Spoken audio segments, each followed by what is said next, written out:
Okay, hello and welcome back to our Pillars of Eternity No Death playthrough, brought to you by GameAnyone.com. Let's continue.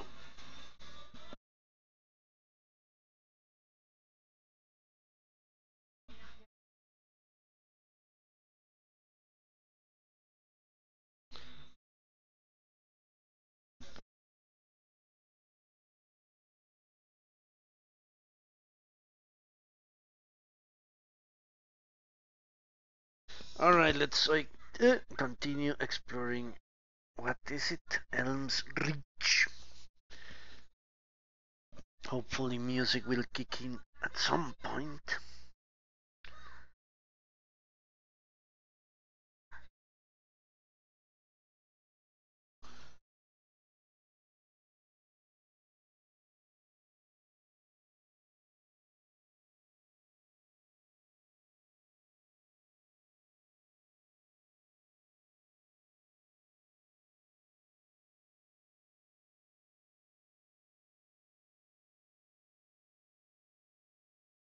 Holy Jesus, that loading crap is getting worse every time, isn't it? I wonder why it takes so long. It's worse than The Witcher. Maybe I should patch the game. Holy shit. But there you go.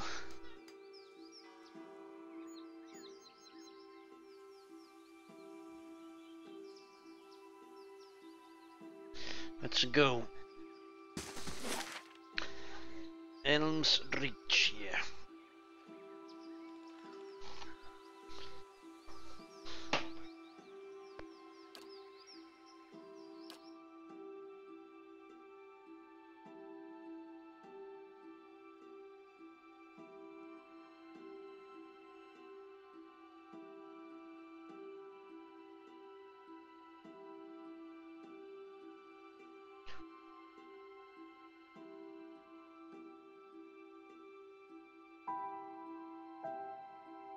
The problem with the bestiary is that it doesn't give you...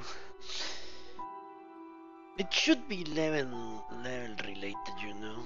The toughness of an enemy. I feel that's a very good way to convey the difficulty. Instead of all that bullshit out DR and whatever. Just tell me what level it is. If I'm a lower level, then I shouldn't fight it. If I'm a higher level or equal, then I should. It's far more straightforward.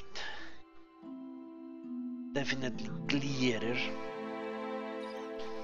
Alright. Hey. So let's explore Elm's Reach. A lot of rangers around here, it seems. What the hell is that place? It's a Glanfathang home, right? Let's center. These people are very welcoming, it turns out.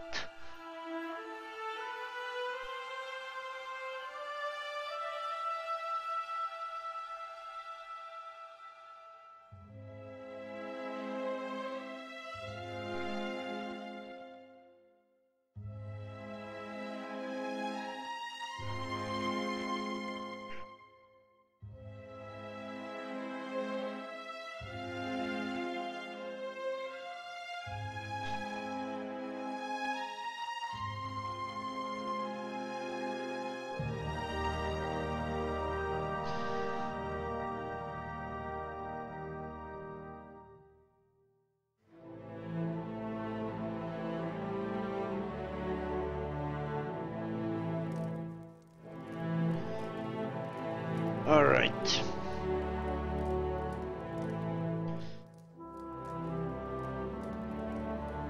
Why is it that it takes so long to load a hut? It's ridiculous. Now I have to exit and it will load 1 second.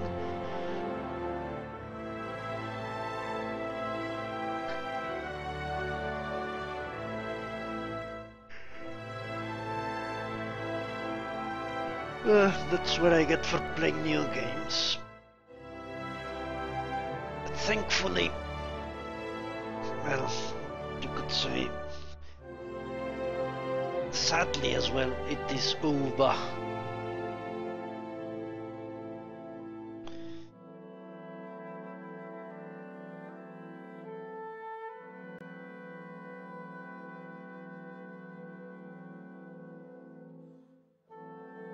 But yeah, we know that rules at learning new mechanics every couple of weeks or months, that doesn't work. You need a consistent approach to it, the game. And patching every so often doesn't aid in that regard. Nice music. You know what? I'm tired of entering Glamfathan homes. We're not going to enter. Let's see if I can. Old song at the burial site. I'm guessing that's the last place I'm going to visit. Where our good friend, the man who waits, is waiting once again. The Hall of Warriors, Blood Sands, Twin Elves, the Ter Evron, the Golden Cove. Let's enter this place.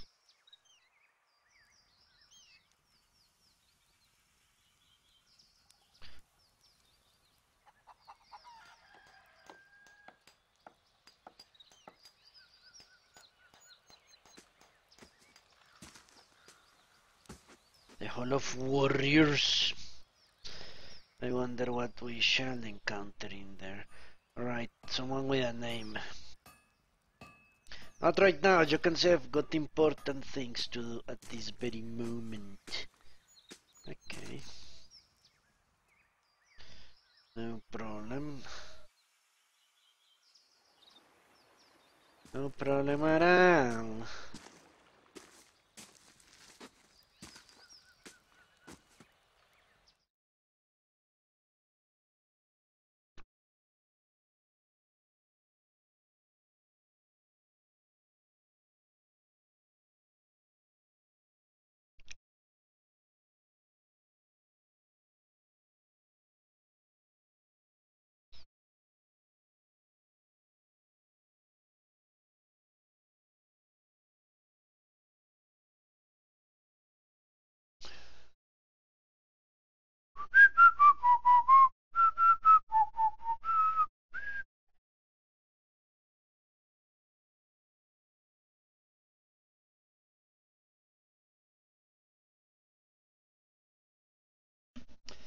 Holy shit.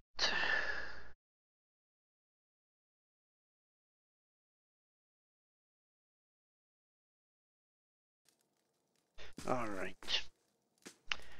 3 tusks, great. I entered the lion's den, it seems.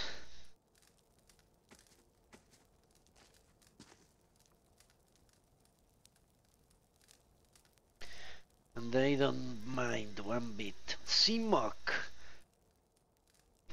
Someone did warn me about Seamok. Shit. Try and talk to him.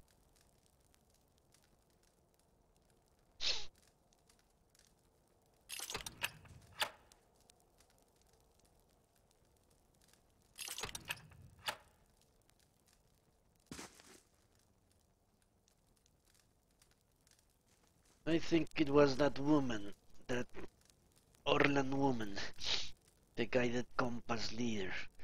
Now let's talk to Seamok. Tread carefully, Estermore. A grizzled old elf, his hair braided and dyed, stands at one end of the hall. His arms and chest are cross-hatched in the pale seams of scars. His crooked smile looks like another. It's not many extra worms who are permitted into our secret city, but Will must be feeling especially soft today. Air pays no attention to the elf. Instead, he has locked eyes with the steel gear in front of him. He whispers, "Do you think he would mind if I pet this steel gear?" Yes, I do think so. Come to near your future at Ether, Evron, his smile widens, exposing a row of yellow, crooked teeth, or to make your own at Blood Sands. What is Blood Sands? An ancient place of sacrifice. He laces his fingers together.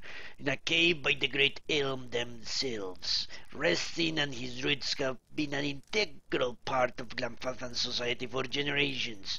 No matter what some of the other tribes might say, Glamfat has held its own against the extra worms, because some of us still understand the power of sacrifice. He gives you an appraising eye. Does the thought make you uncomfortable? It should. It's what kept our society alive for so long. So basically they are Aztecs, great. Simo crosses his arms over his scarred chest. Something else? You don't seem too fond of us extra worms. His hunched shoulders straighten. I fought in the Brookstone War and the War of the Black Trees. I saw my brethren cut down defending places of the builders, and I shed blood around St. Gilbenreg himself. He coughs. Now, the extra worms seem to think that they will find a cure for their empty children among our sacred sites. Or worse, that they will find sanctuary in our lands. His gaze darkens. And I have seen what happens when you set sights on Glamfathan soil. From what we've seen, those sacred sites might actually have a cure. They protect those sites because someone told them to. You wish just once they would have the courage to question it.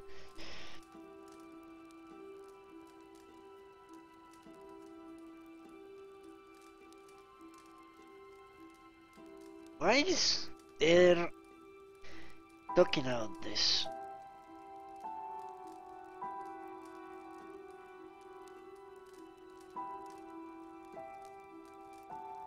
The option number doesn't make any sense.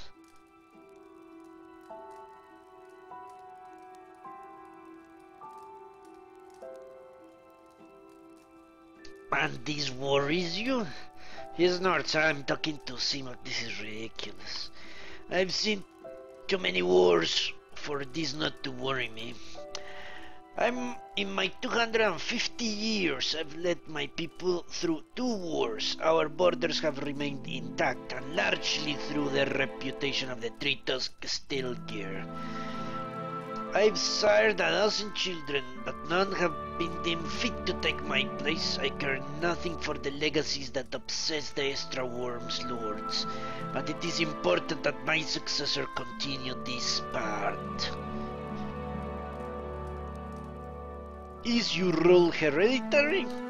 Not entirely. We believe that the souls of our ancestors come back to us, that a strong soul may bear many more, but all souls must be tested by our elders. The Rayo looked first among my children for a successor, but their souls were weak. Ordinarily, they would turn to others of my tribe, to clan heads and their families. Ordinarily, but we share a tradition of fostering the children of other tribes, and the Anamfath of Fisher Crane has trusted his youngest to my care. As none of my own blood are fit to take my place, the Rayo will look next to this bug child, the kin of another Anamfath, and my foster daughter to take my place. Bug child? His shoulders stiffen. I've nothing but respect for the Fisher Crane, but their ways are not ours. The Orlands of Fisher Crane have lived in their bog for 1,000 years. They're cunning and furtive by nature, which serves them well when they have swamp plants to hide their movements. But this will not deter the extra worms on open ground. My experience, soon as someone in power decides he wants something that doesn't belong to him, there's no deterring at all. You're a stupid motherfucker. Okay, he points at the warriors gathered near the fire. Our savagery has deterred the extra worms from further encroachment. They still tell us of deeds in the Broken Stone War, but if a child of the Fisher Crane leads our tribe, we will lose that boldness, and the extra worm will lose their fear of us. The child will be influenced by the souls of her ancestors. In times of crisis, she will look to her kin in the bog for guidance. No matter what I might try to teach her, I will not be successful. He considers you. There is a way you could help. Few have the stomach for it, but I think you have the perspective to see why certain unpleasantness may be necessary. He's going to ask me to kill the little girl, huh? Alright. But this is the leader of his tribe. I don't know. Let's see what he is going to propose. Because it seems the law is... They look to his children, and if they are weak, they look to other children. He wants to circumvent that process. Let's see. But he is the leader in the end of one of the tribes. I'm not sure there is a higher authority. Could there be? Alright. This Orlan girl has the soul of a leader. If it were passed to one of my own offspring, our tribe would remain strong. This is ridiculous. A Stelger at Simok's side scratches its massive head on the Anamfat's leg. He remains steady on his feet. The druids of Bloodlines have a way to do this, and they understand the importance of a strong line of succession for the Tritosk scale gear. I don't understand, honestly. If it is the soul that matters, then why would it make a difference if you transfer the same soul to a different body? Therefore, you're saying it is not the soul, but the body and the mind that matter, as it regards to, you could say, leadership skills or leadership material. Or maybe the soul is shaped by the memories. I don't know. I have no idea, but it is confusing in any case. If the boys are weak and you transfer the soul of an Orlan, why would that soul, as he said, a soul that looks to her ancestors and not his, why would that soul make a better leader in the body of an elf instead of an Orlan? Well, let's just gloss over that fact. Eder rubs the bridge of his nose. He rattles his head, as if to clear cobwebs. So, all we have to do is steal a baby soul. What's the catch? He gives you a key. There is a house in the southeast Heartsong next to the river. The child will be asleep. I've arranged for her to be unattended for a time. His voice becomes a quiet rumble. Take her and bring her to Keeper Weird in Bloodlines. She knows what must be done. What she presents you with, the liquid essence, bring it back to me. Okay. Is this legal? I have no idea. It doesn't sound legal. But human or elven sacrifice apparently is legal. Maybe I should go and talk to those people first. The druids, I mean.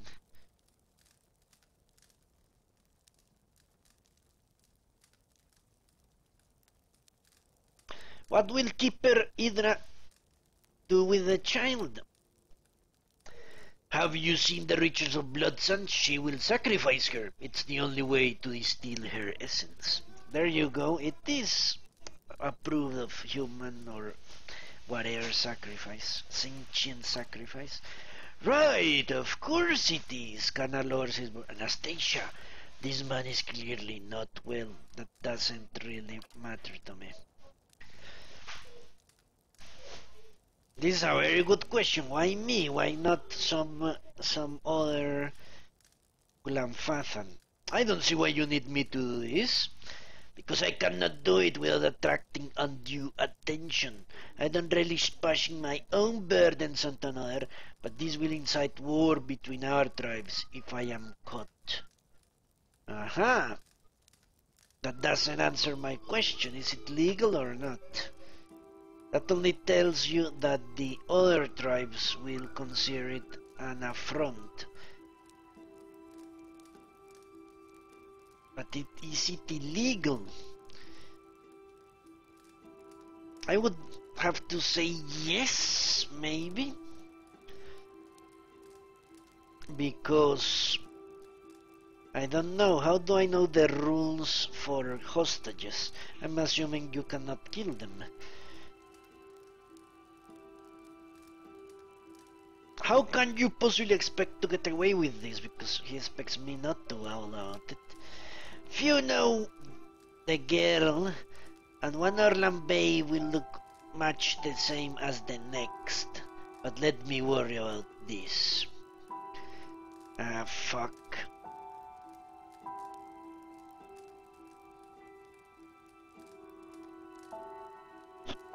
Tell me about the potion that you need from Irda. Essence bound and distilled into a liquid. It will have little immediate effect on me, but it will weave a stronger soul in my future tissue. What?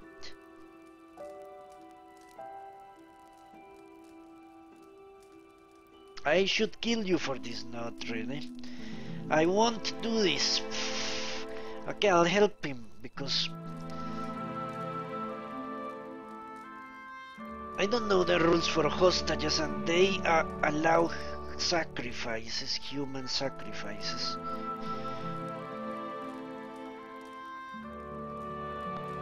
He obviously believes the other tribe will go to war, but the other tribe is not here. He has jurisdiction over this land, so... Hello, Parker. How are you? Alright, let's kill this little babe. He nods. You are a friend to the Glamfathan people. Act swiftly and quietly, stray worm. I have questions.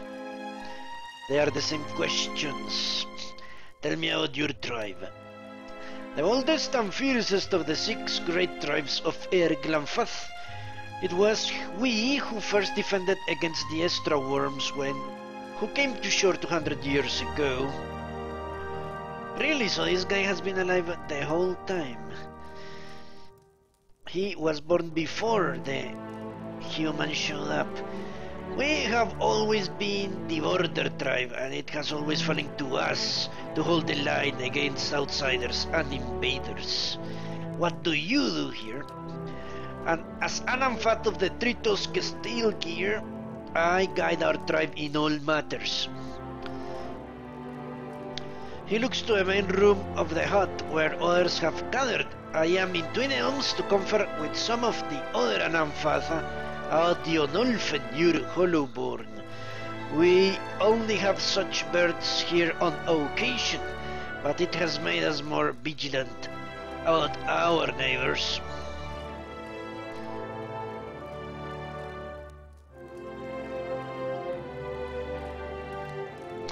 Really, Parker, you've been sick for a week. What afflicts you? Must be something nasty for a week.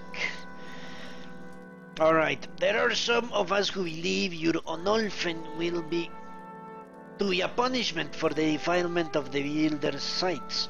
Others say it's a plague carried by the Estra worms. People make it what they want it to be. And when it ends, if it ends, they'll make up reasons for that too. Alright. So, let's go and kill a little baby. Alright. A young man approaches you with a swift and purposeful stride. While you've never met him before, he has the same stern wild look as Smeagol. That must be one of his boys. He doesn't speak until he's right next to you. When he does, his voice is quiet. Wait, I saw you speaking with my father. Alright. He glances back at his father. He's asked you to sacrifice Bella, hasn't he? Ah, okay, Roger that, Parker. I hope it's easily fixed. Maybe he's right out the Tritos Castellir growing weak, but if this is the price of his strength, it isn't worth it. The tribes have survived this long because we stuck together. Do you have another idea? He frowns. There is an herbalist among the Obeds of Golden Grove, Bethra. That's her name. They all gather southeast of here by the river. She could brew a potion. Simak wouldn't know the difference until it's too late. A potion for what? To kill his own fire.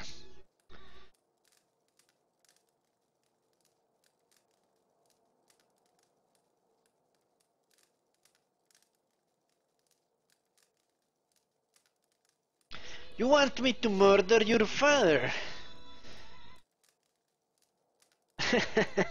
Antibiotics and you don't drink for a week. Yeah, that's the price you pay. Alright. No, but it is better than allowing him to murder this child. Why not just return the child to her birth parents? It's complicated. A child sent to be fostered by another tribe isn't allowed to return. Unfortunately, explaining that we've been shielding her from my father would make matters much worse for both tribes.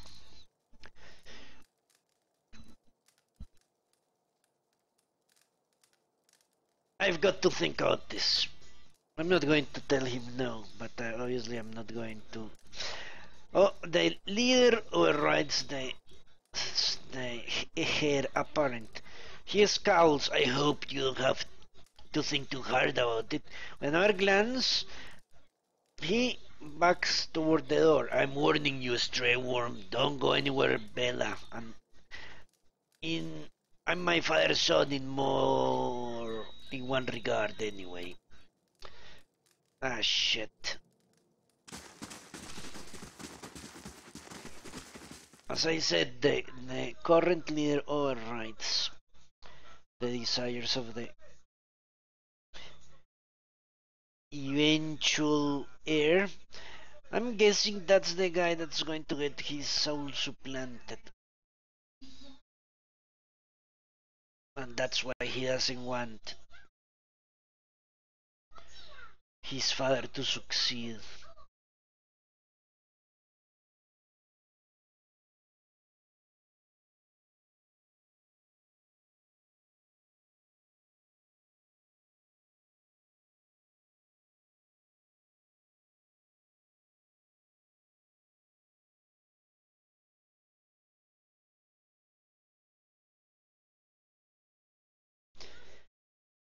So let's get there.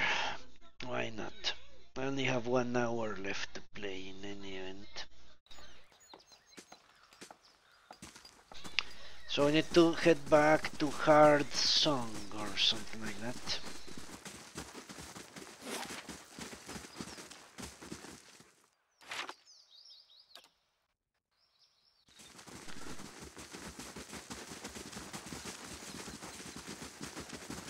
To a hut. I remember that place. It said it was locked.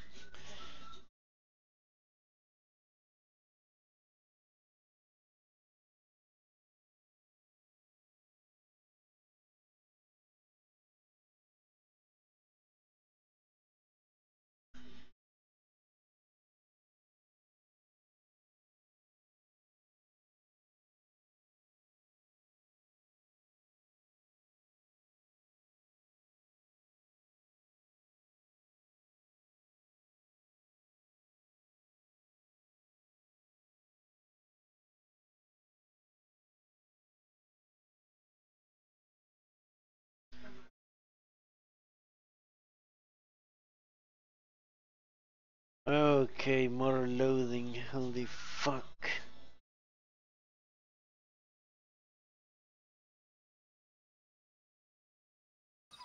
Alright. Let's head there. We're going into a fight, but apparently everyone is sufficiently rested.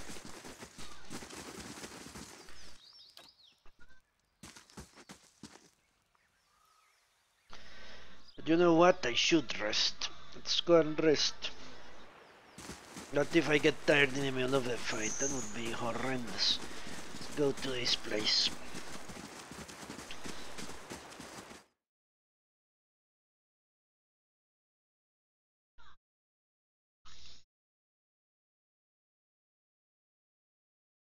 More loading!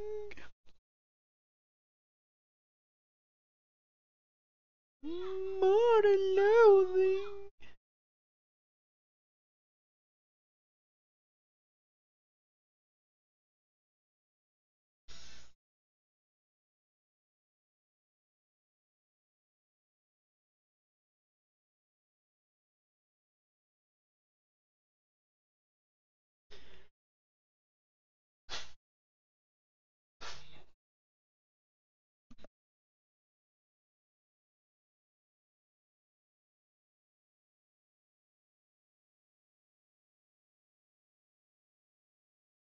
And if this keeps up, I'll never finish the game because I'll be loading screen most of the time.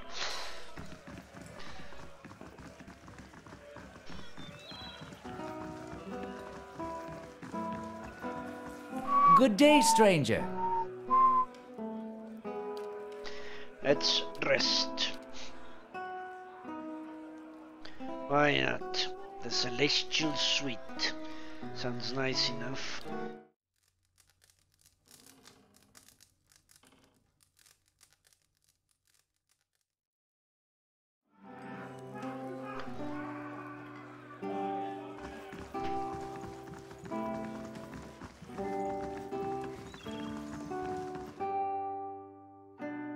A good little boost.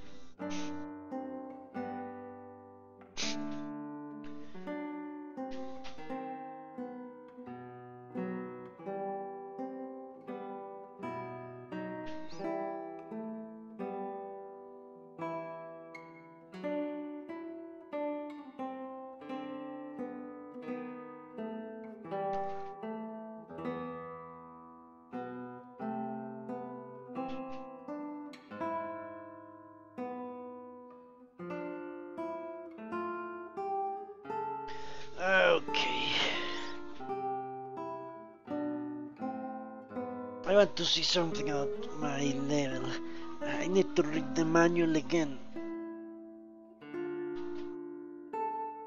Because I'm sure that at some point priests gonna start using lower tier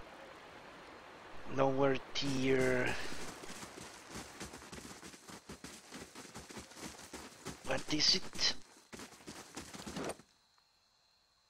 Level 9.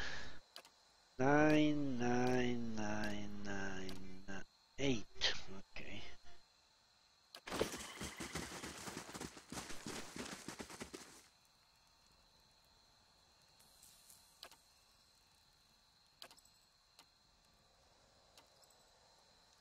I have no idea why my party set up that way, but it definitely is. Let's enter. And brace for a fight, obviously. It's inevitable. The child with a conscience against the Lawful stupid asshole.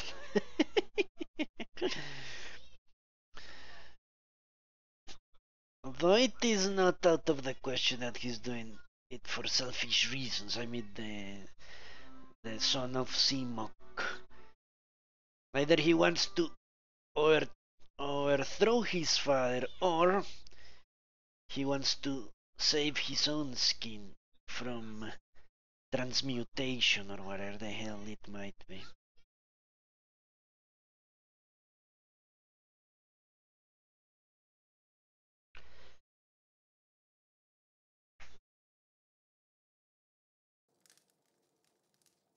Okay. The babe. A blade in the dark. What is this little babe? Milk. Let's take it. Someone has those sorts of items, I'm sure. He has. The extra worms. Okay, it's likely Hey, of course. that as soon as I take the baby, they come through the door.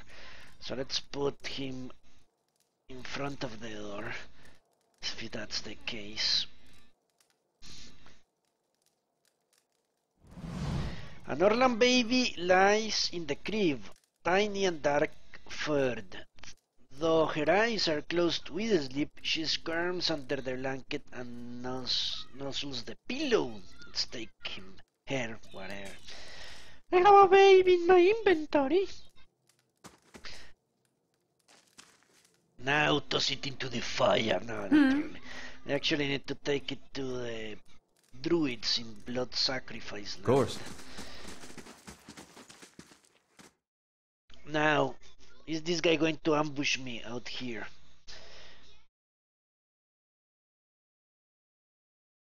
It's entirely possible.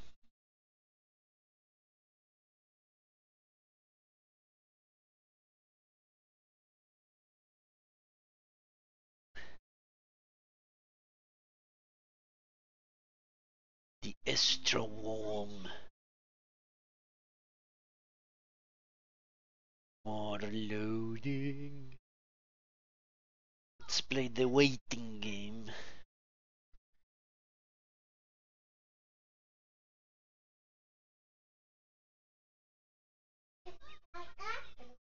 Hello, Pi, how are you? Of course I am, Manu. I know absolutely nothing.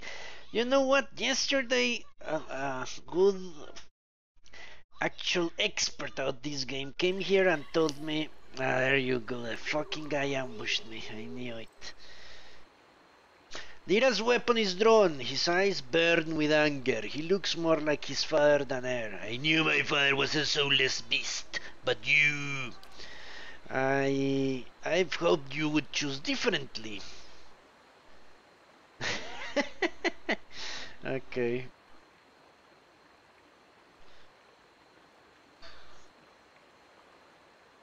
I was just going to take her to some place safe. Hello, Coltras. Not a chance, stray worm. Okay. I don't think I can successfully pull away to some place. Can I? Shit. Now I think everyone will have to engage someone. There is no safe place to hide. No. Alright.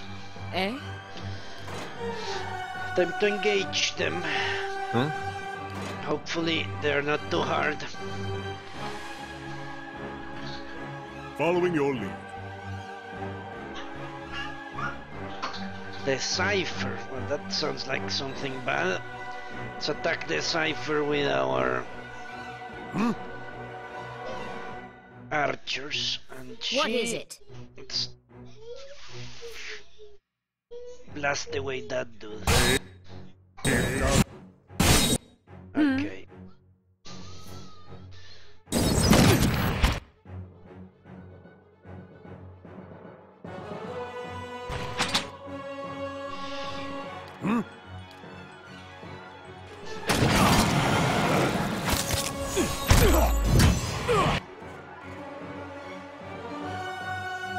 Okay, someone shot my priest for whatever reason.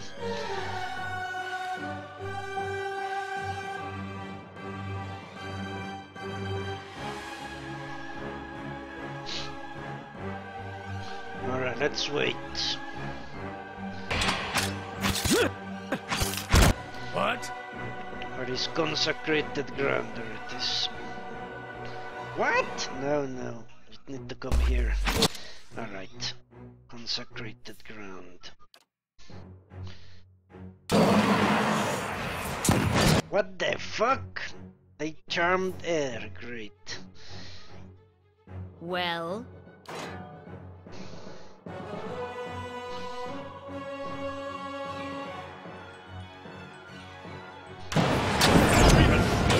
okay, at least that fucking bastard is dead. A wilder woman, alright. Following your lead. Let's attack the wilder one. Must be her. That's doing most of the damage. yes.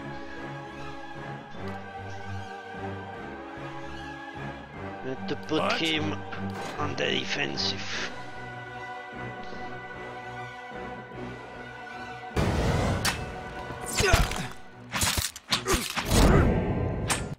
Alright. Air is back in action.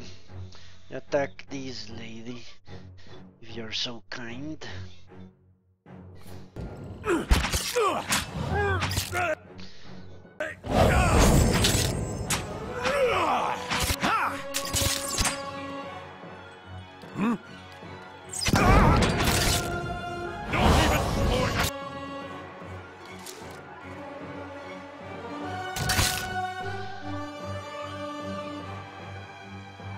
Hey.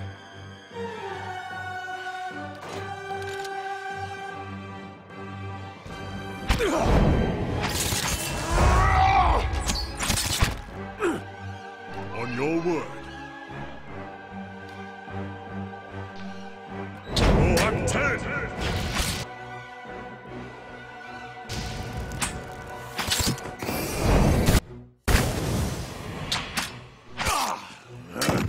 Don't even spoil it now! What the fuck? This dude is amazingly strong. God!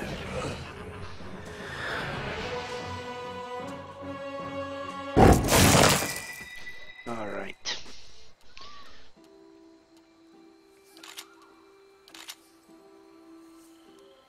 Hey. Everything worked out, more or less. A fine sword, shield, fine mail, increased reach, okay.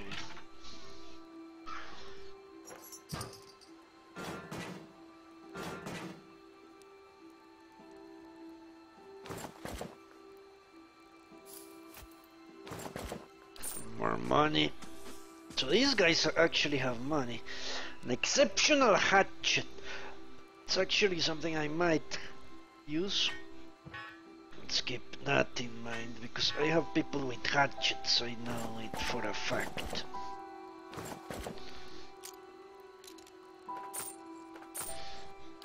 Alright, let me see. I know a few of my guys have hatchets. Not enchanted either.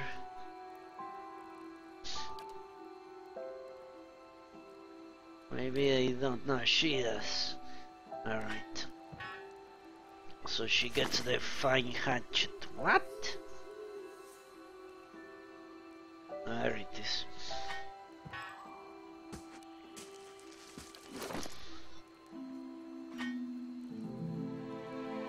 Good. Hey. So now we just need to... Of course. But yeah, yesterday Ario came here and taught me out suppression. I didn't know what this...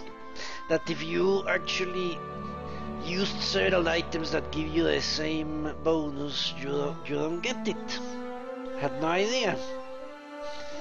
Turns out that's the case. So, yesterday Ario helped me a lot.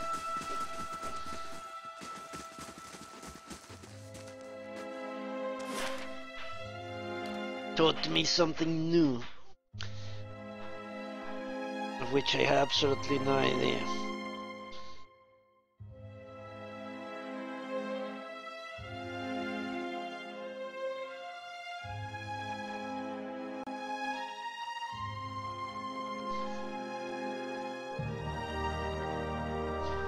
The three-tusk stale gear.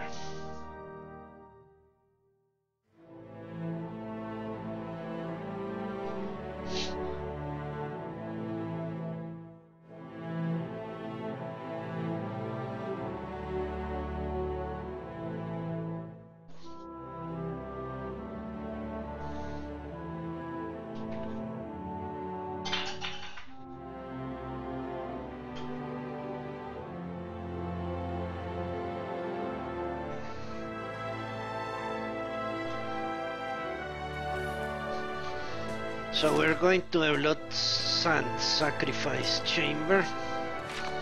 No problem there.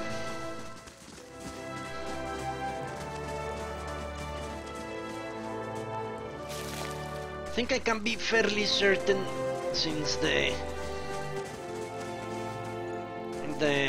warriors, you could say the policemen, if there is such a thing around here, don't care that I stole the baby.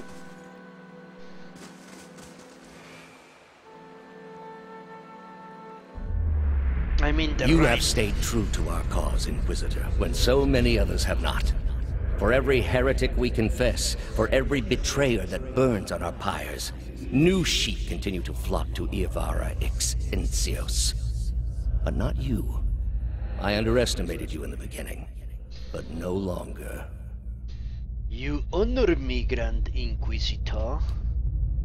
It is not for honor that I summoned you today, but for duty. Too many of our own have confessed upon the wheel and the rack and the flame.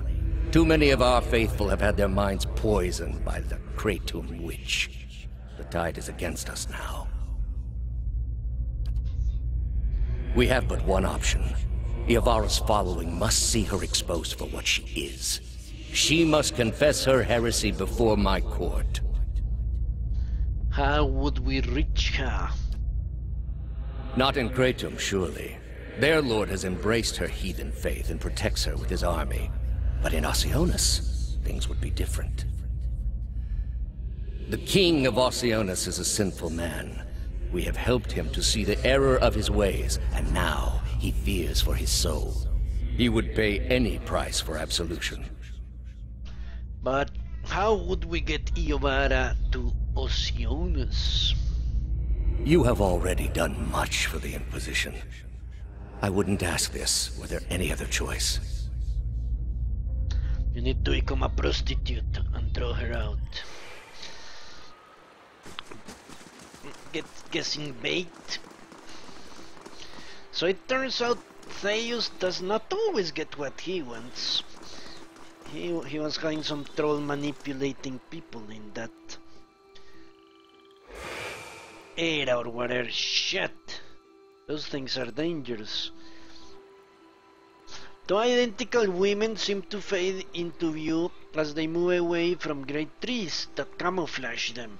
Their skin is tree-bark, rigged and scaly, wreathed in a curling tangle of roots, buds, and blooms. Their hair hangs beneath the shade of serrated leaves like the drooping branches of the elms above, and the pupils of their eyes are encircled by hundreds or even thousands of concentric rings, as if to mark the accumulated wisdom of millennia.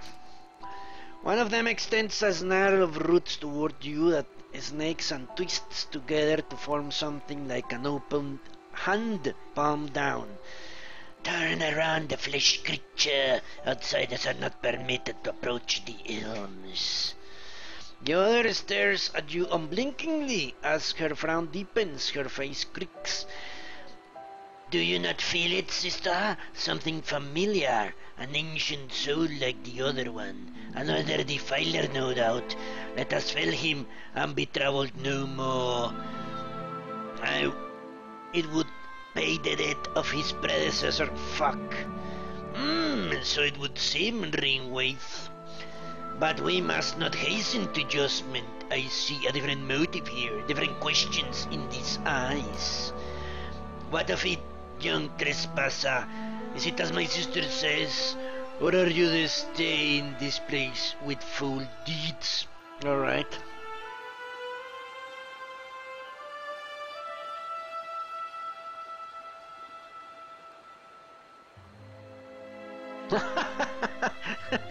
I've forgotten my purpose in the presence of such legendary beauty.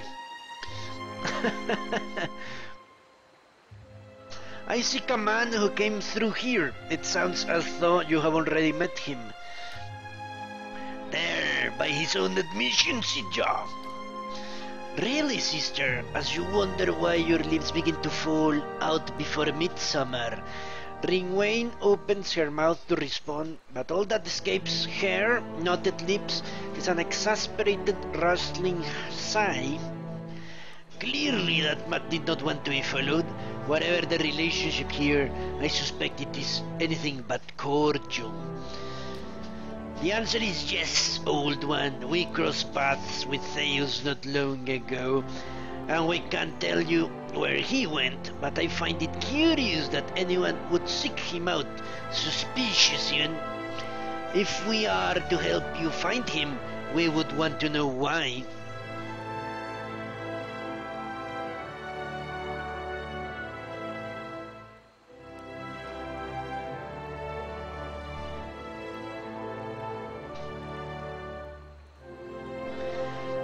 He must face justice for his transgressions. Ringworm perks up. I like him better now, Sidna. Indeed, a kindred spirit it seems. Sidna blazes over at you, and then her expression changes as though seeing you for the first time. But that's what this is really about, isn't it? You are tied to him. I see it now. You are awakened. Your soul is awake. And something once buried deep now wells to the surface. Past overwhelms present, closes in around you. Your time has nearly reached its end. I must get to Talos. Theus, actually. I'm sorry to tell you this, but Theus cannot give you what you seek, nor can any man. An awakening cannot be undone, any more than your past can be undone. What does she mean? I thought Merwood said Merwood was a fucking madman. He said all sorts of craziness. What? Kana glances. But that can't be right. Not after everything. There must be someone else we can ask. We did not come this road together to be refused passage by a pair of duckling saplings. Alright. So, this has all been for nothing. I'm going to lose my mind. The soul is formless without a past to shape it. Did you truly expect to be able to wipe it away?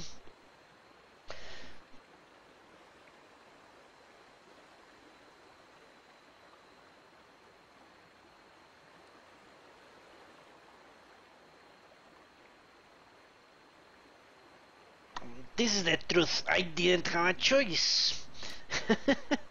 You would rather believe in a comforting falsity than accept a hard truth, a common trait among your kind, endearing in some ways, but it is an abstraction, a lie within a lie. It is only when you face the truth, abandon hope of salvation, and digest its uncompromising absoluteness that your soul's true nature is laid bare. So we're going to die anyway. Great. However, as much as my sister speaks truly, there is no way back from an awakening. There may yet be a way forward. Would you agree, Sidra? I would, were the way not so likely to end in death.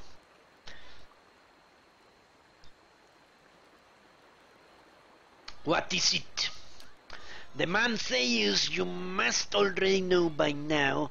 You are linked by a common past. Something about it lingers within you, festering, unresolved. What it is, I cannot see any more than you, and without that knowledge, your doom is certain.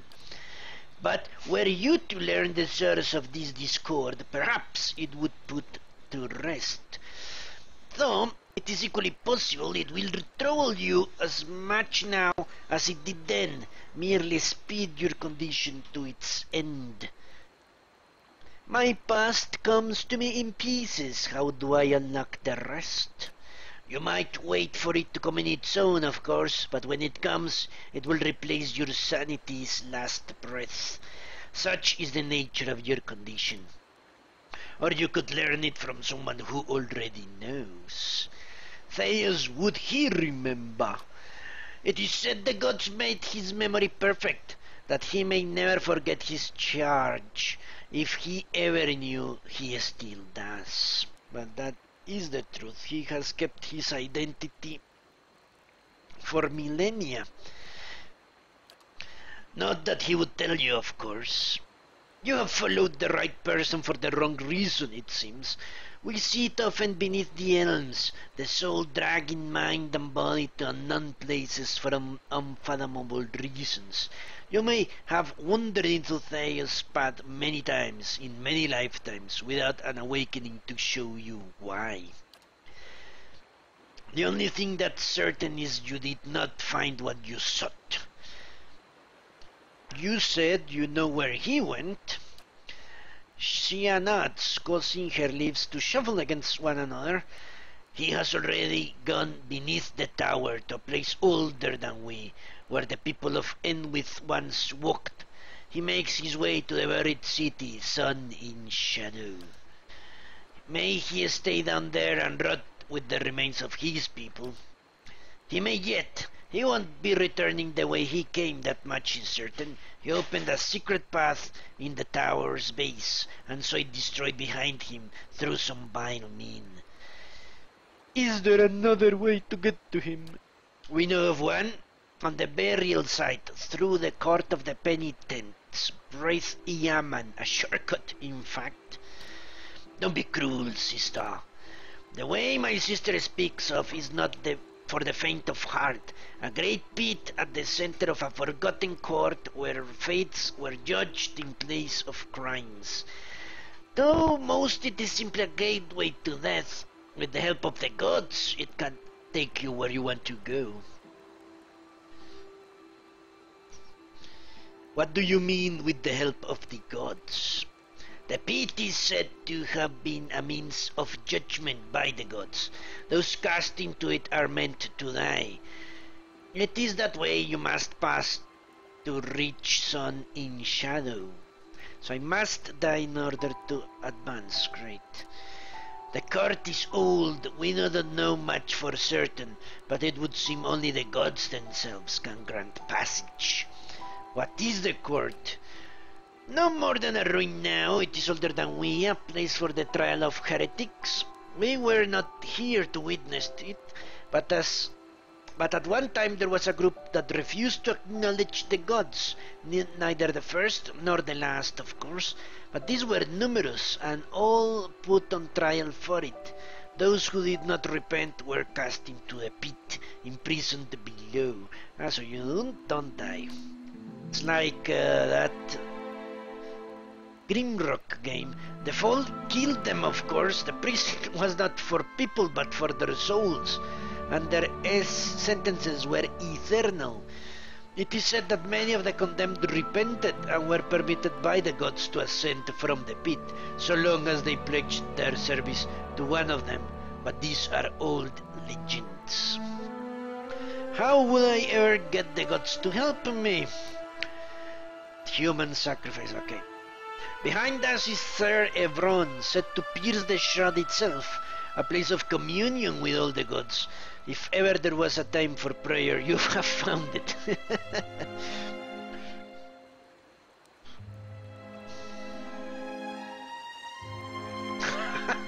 How do I pray? That's a good question. No, Ekital, I'm actually doing this blind, so I'm doing it with a full party because it makes at least to me, not a lot of sense to do it solo. I understand you level up faster if you do it solo, but one single character, I'm not sure I could do it. I would die, definitely. The way I played, at least, or I found out the way I found to not die. How do I pray? That's a good question. Sir Euron is also called the Hall of Stars, and their stars show us the allegiances of the gods. When stars are in conjunction, we know the gods they represent are aligned as well. You should choose a place to pray where you will be closest to those you want to hear you. If a god stands alone, you should pray to that god. If they band together, you should address them all. Choose your words wisely, for all gods expect proper homage, and none has patience for fools. Okay, so wait for the stars to align and then pray. That's going to be horrible. Who would I pray to? Any god you can, I should think. I would pray first to those gods you like best. I hope for your sake the feeling is shared. Who would it be? What god likes? I think it was Berath, the god of ends and beginnings. I would have to think on that.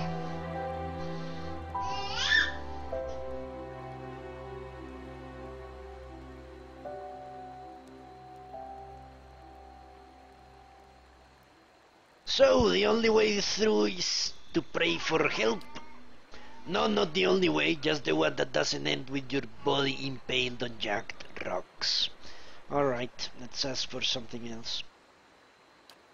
I have other questions.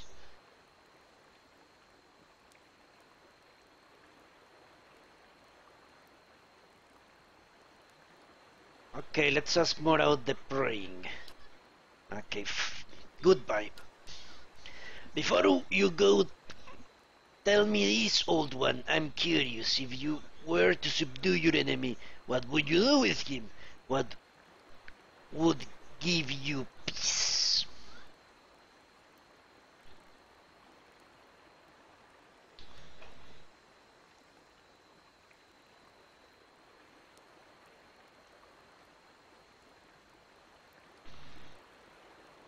He must be destroyed.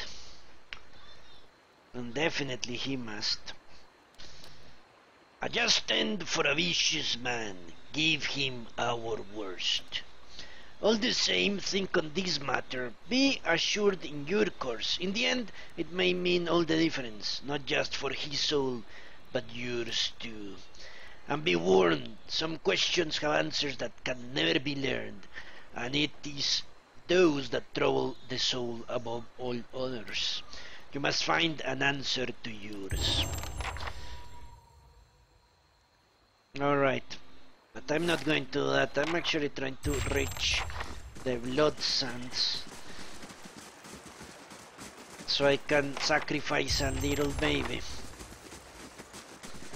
Baby, baby, let's cut your throat. Let's dance on your corpse and distill your essence into a little vial. Alright, let's go. But I have a bunch of shit here. Major adventure! Let's send here. Arlene. Goodbye. Onwards. But yeah, a solo attempt, that would be too restrictive in my opinion. I should actually put blind triple crown in the title. I will do so tomorrow.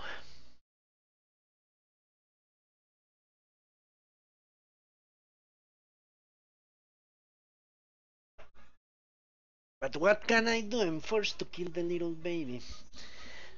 An important man wants that to happen, and I saw absolutely no indication that it is unlawful. It might be what is it you say? How do you say it in English? It is frowned upon. But it didn't seem to be unlawful per se. Laying low. Therefore, the child dies. Keeper garroshed. Welcome to your presence, supplicants. Okay. A dwarven man stands motionless near the roaring fire that lights the cavern. Your sacrifice feeds the land, supplicants come forth. A gust of smoke curls around him, licking the charred flesh that bulges on his forearms. Then suddenly flex, stray worm! The dwarf holds his fist in a tight grip. Your king doesn't come here to share with tribes. What do you want? What is this place? Blood sands. The dwarf picks on his scarred forearm. His guttural sigh mingles with the crackling wood and bones behind him. As I said, the strong worms rarely visit our halls. The Glanfathans call this place Blood Sands. We call it home. The Ethic Knoll have tended the land from within this cave since before the arrival of the Thrives Twin Elms. Devour the stray worm. We need life to nurture it. Our sacrifices may strike you as savage, but the health of these lands depends on them, and it is unseemly for guests to insult their hosts. Tell me about the sacrifices. Karost spreads his stocky legs apart and locks his forearm. Everything must die to return a new stray worm. Through the sacrificial rites, we offer supplicants the honor of giving their most precious gift back to their brethren, back to the land. The blood gives us strength. Even Glanfathans have come to depend on the blood paint. They brim with power before battle, all thanks to the sacrifices of their king. Okay, tell me about the Ethic Knoll. Our order has thrived for generations. Before we came to Twin Elms, our rites fed the lands of the Eastern Mountains. Now we share blood with Glanfath. Garost opens his palms, strikes of red skin run through them like flames. To everything that must end, our sacrifices bring a new beginning. We sustain what's to come. Remember, stray worm, you're a guest in these halls. Respect our ways, and we'll tolerate your presence. Keeping an eye out. Let's read exactly what I need to find a particular man.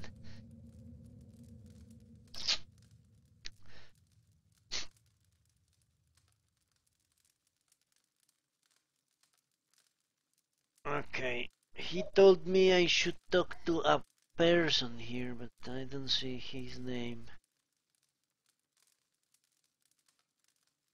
Okay, let's explore. Hopefully we'll find the person I'm looking for. Essence taken by force may sustain one, but essence given freely empowers many. Alright. It's a big fucking cave. Let's talk to Thalen. There is no greater honor than to die for one's tribe. If some fall in battle, how is this different? Actually quite true. How is that different? Let's go this way.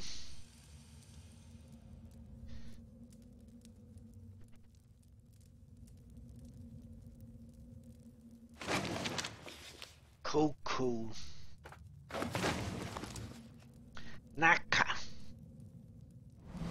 The petitioner before you is swaddled in loose-fitting robes. Her hair is greasy and matted.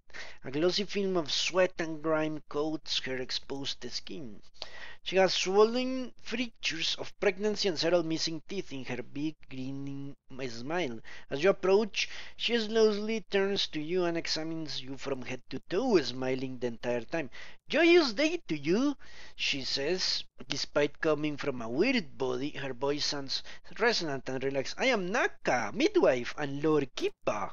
Her hands run across the slight bulge in her belly. She rolls her head back and sighs a relaxed spur. "Are you feeling well?" "Flawless," she replies. "Apologies, I should be left to my meditation. The rite of strength is invigorating, almost overwhelming to the senses." She reaches down and cradles her belly in her hands and turns away. Fuck you. Keeping an eye out. Let's move fast because I don't have much time to finish this quest, hopefully. Ooh, can I steal that? Seems I can. Good. That's why you sneak out. It's ridiculous, really. Okay, go and open that. Just for the experience. I'm not going to steal, but I'm going to unlock shit.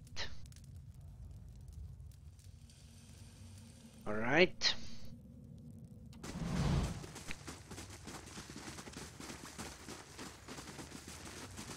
Oh. Let's continue exploring. A flame blight. Well, it's good, it's friendly.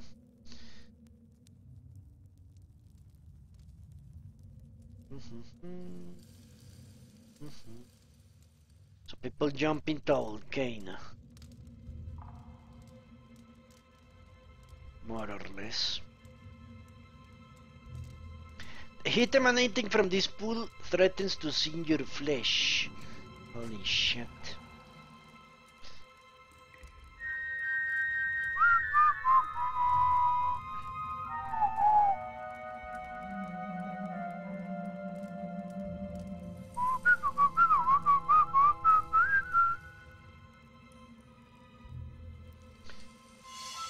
Aha!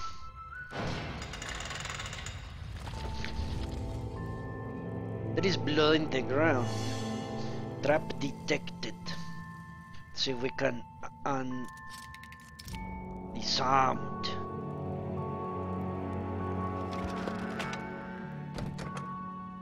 Necklace of fireball. Okay.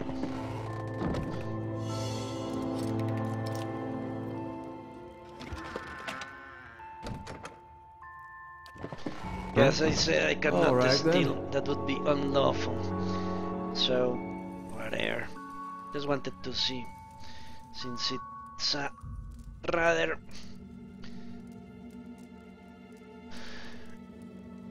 hidden place. Earthblight Archdruid Reshin. Betting that's the man I need to speak to. Let's go and talk to him. It is exactly like the As your blood Aztecs. flows, so shall your essence. Your life's energy shall feed the soil, and your soul's energy shall enrich the community. This is by your own choosing, supplicant? Well, not exactly. The Aztecs took people by force. Yes, yes! The dwarf grips a hatchet with both hands and raises it over his head. He throws his shoulders forward and swings the weapon into the elf's chest, connecting with a meaty bump. Blood gushes from the blade and the sacrifice screams rend the air. Despite his earlier agreement, the elf thrashes atop the stone table, his torso arcing while his arms and legs remain tied in place. I'm guessing that hatchet is magical in some way. Meanwhile, the dwarf spreads his arms wide and allows blood to splatter his robes. Then the elf is finally silent and still. The dwarf pulls his hatchet from the body and wipes it on his tongue. Kana makes a disgusted noise and turns away. I think I preferred those rites when they were only words upon a page. Why did I look? It is not as if I didn't expect it. Because you're a fucking idiot, that's why you looked. Quickly and quietly. Let's talk to the Archdruid. Sure he will be happy I'm bringing a baby. The dwarf wears crimson robes that are... But that doesn't make any sense. If you have actually agree, how can he take a baby? A baby cannot agree to be sacrificed. Okay, the dwarf wears crimson robes that are stained and streaked with dark patches. His face is smooth but lacking youthful elasticity. It is as if the lines and wrinkles have been formed and erased many times over. He watches you with eyes like two black pits, as he wipes his hatchet on his robes. Hail, Streward. No one comes to Blood Sands without a purpose. What is yours? Who are you? I am the Archdruid of the Ethic Null. For centuries it has been my duty to guide our rituals and guard our knowledge. It is work that requires a certain resilience, but it is not without its benefits. Okay. You murdered a man right there now. Tell me more about the Enix Null. We are a druidic order that have been in Twin Elms since Enwithian times. Our founders came from the White March, seeking a place where we might practice our beliefs in peace, as it were. Unlike most of our Glanfathan brethren, we seek answers in the world around us, rather than the teachings of the gods. We believe that all life has power, and that this power can be siphoned and conducted. We are not, as some suggest, madmen and murderers. All of our rituals are conducted with willing participants, and through methods that have been tested and refined over centuries. Holy shit. I just got justification to kill Sinnoh. All our rituals are conducted with willing participants. A baby cannot be a willing participant. It's impossible. This allows us to create the war paint for which we are respected, if not loved.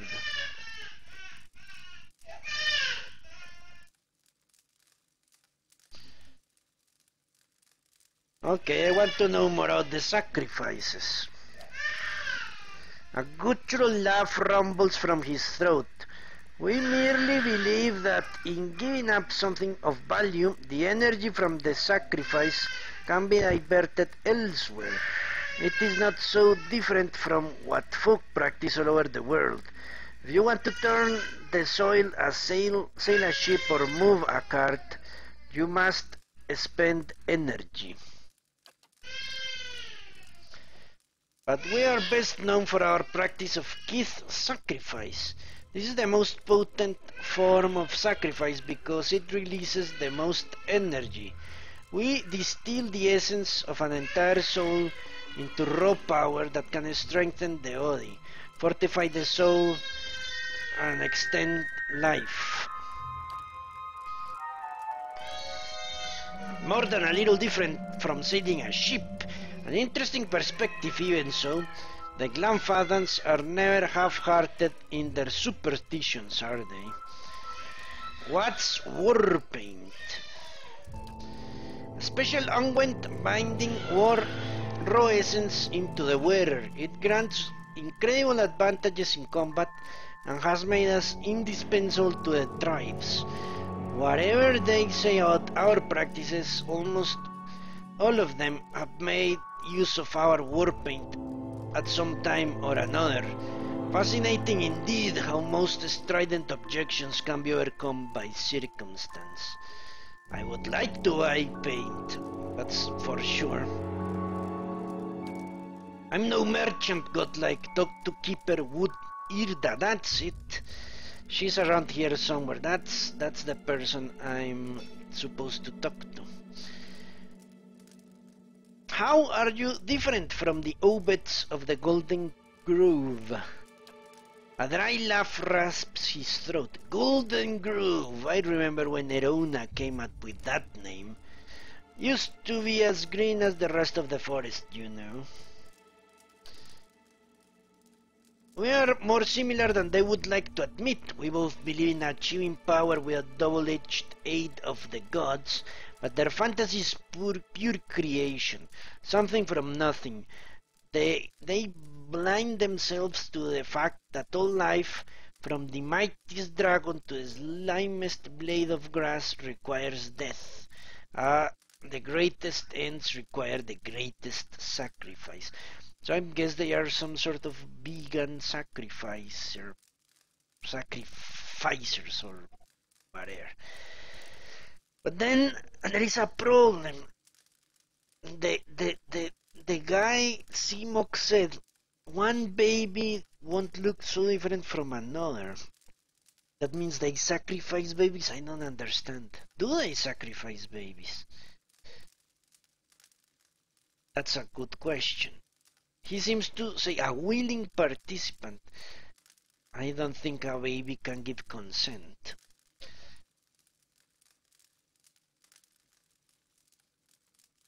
Okay.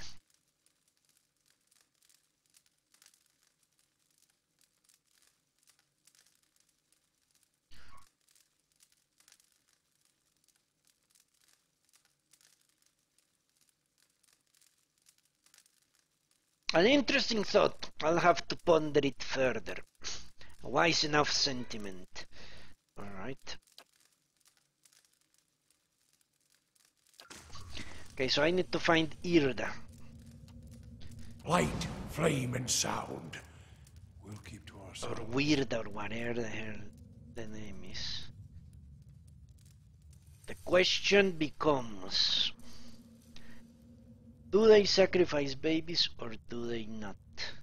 If they do, then all that bullshit about consent.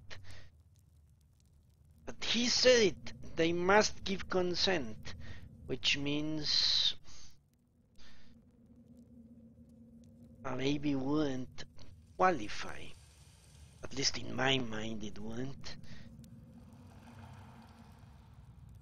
Unless you are saying it is the soul that consents. In that case it could be possible.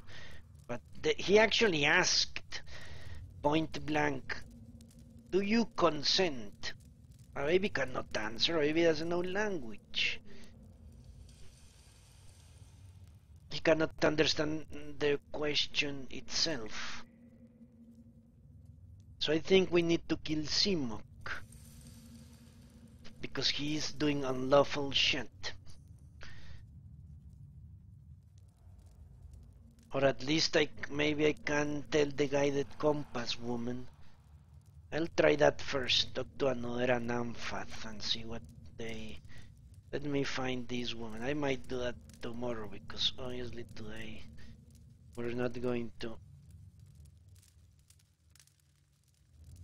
finish this. Keeper Urda, or Weirda, or whatever. Maybe I can buy face paint or blood paint from her. That Many would be blessings, nice. traveler. The elderly dwarf blinks at you, not quite looking. Her eyes are pale and clouded with cataracts. Welcome to Bloodlands. It is rare that an stray worm sets foot in these cairns. Her sightless eyes fix on you as she tilts her head. What brings you here, I wonder? What do you do here?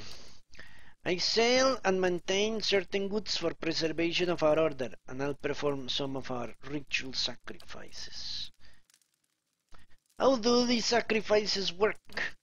Like any worthwhile ritual, it's too complex to explain in detail. It involves clothing the supplicant's essence, binding it to their life's blood, and draining it into a container vessel. Tell me more about the blood sands. She cackles. Already I've heard your questions bounce along these walls. You ask, resting himself of our practices, did you not? This is the raw bloody heart of Erglanfath, where some come to give their essence back to their people, but others seek an old escape from their trials. The legacy of the builders to the tribes was not merely Adra and stone, but a sense of community. And it is here that Clanfadans come to sacrifice what is most precious, even their own lives, to preserve it. Right, let's buy shit. War paint, what the hell does this do? 15 accuracy. That's actually good. She sells good stuff.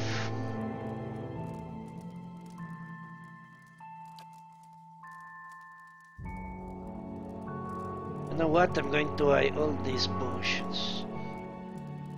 Well, maybe not that one.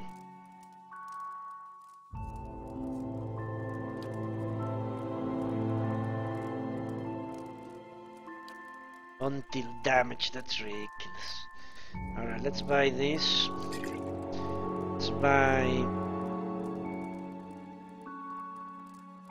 this.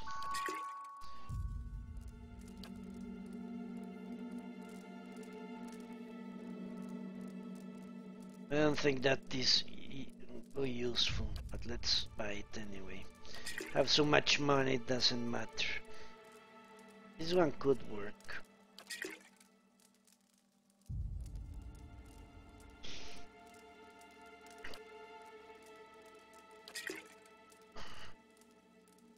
$24,000? Holy shit, well, I can sell a bunch of garbage. That much is true.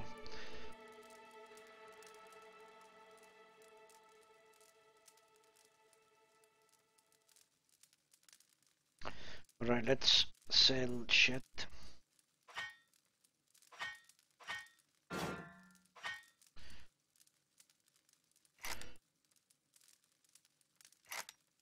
Skip that.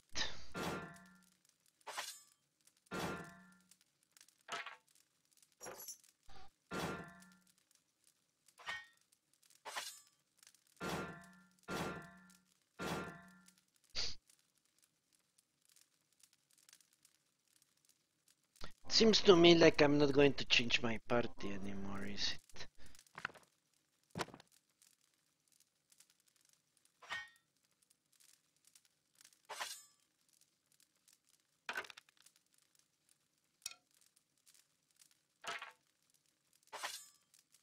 Seems highly unlikely I will.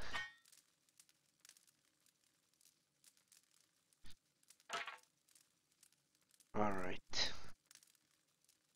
What else can I give to her? 6, 9. Should settle this garbage.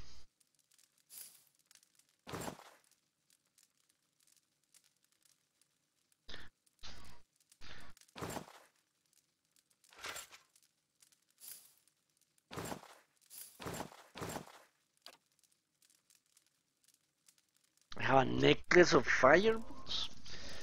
Do you know? Boots of stability. Why the hell do I have that? I bought it? Maybe I did. Or I must have looted them and didn't notice. The only explanation. Okay, 20,000 gold I'm going to give to her.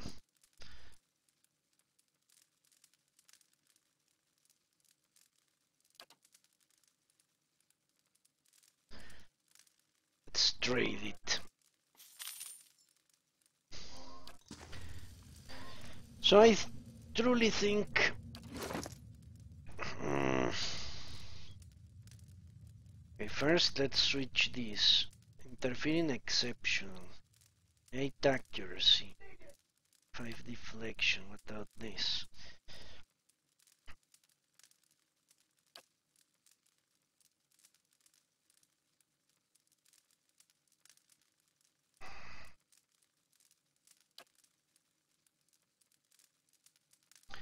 Exceptional is good.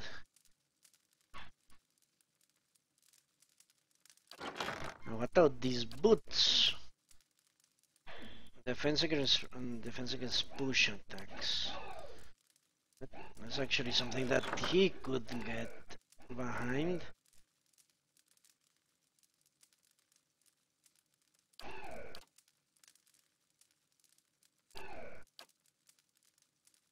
Ah, that's why.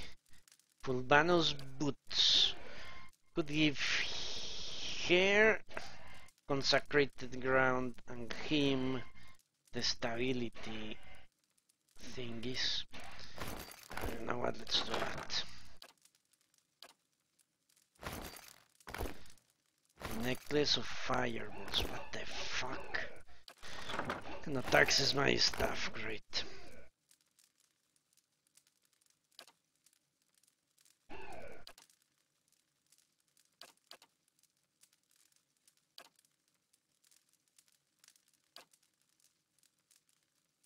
Alright. Then let's distribute the potions I just bought. This gives you accuracy, damage, and maximum endurance. It's something he could use. In fact, all of them should go to him.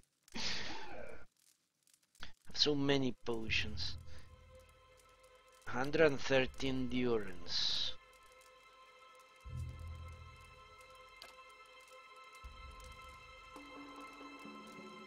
Okay, the priests need to stay alive, that's for sure. So let's give 3 of these to him. And 2 to her. The priests are the healers, so they actually need to stay alive. And they can die quickly, so that's good. Now this is the damage potion, that should be for him, in all honesty.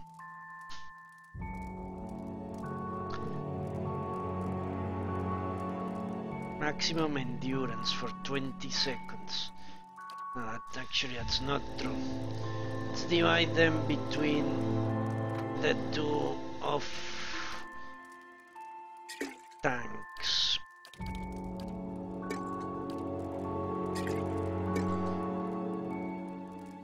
Yeah, it should start putting those potions around.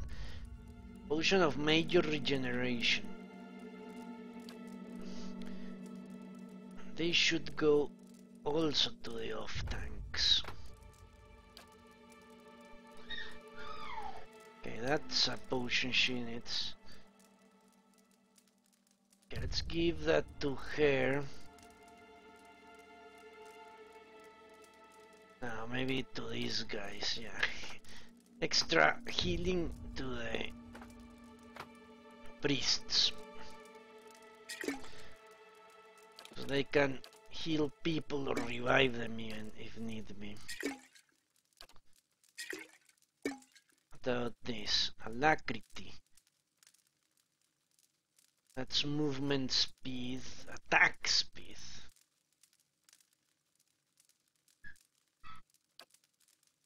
Okay, that's something she actually could use. Let's get to her and him. Why not?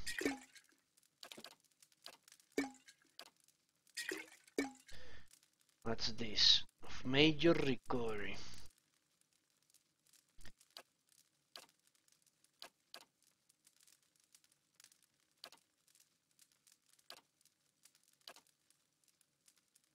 Let's give that to these 2 guys. The priests are fundamental to my strategy. They have to be around. So let's grab them. Carry all those potions. So much shit.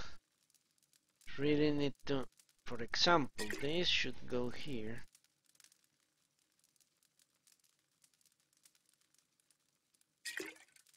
This could go there. Potion of power, I doubt anyone has that. This is a potion of fleet feet? No.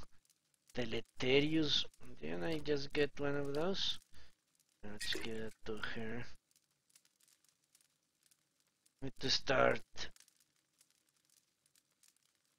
making sure everyone has everything they can possibly use. Fear. Scroll of fear. Prayer against fear. What? He cannot use it? He has a bunch of lore. I'm sure of it. Potion of fleet feet. That should go here. Potion of wizard's dole. Potion of power. There is another one here.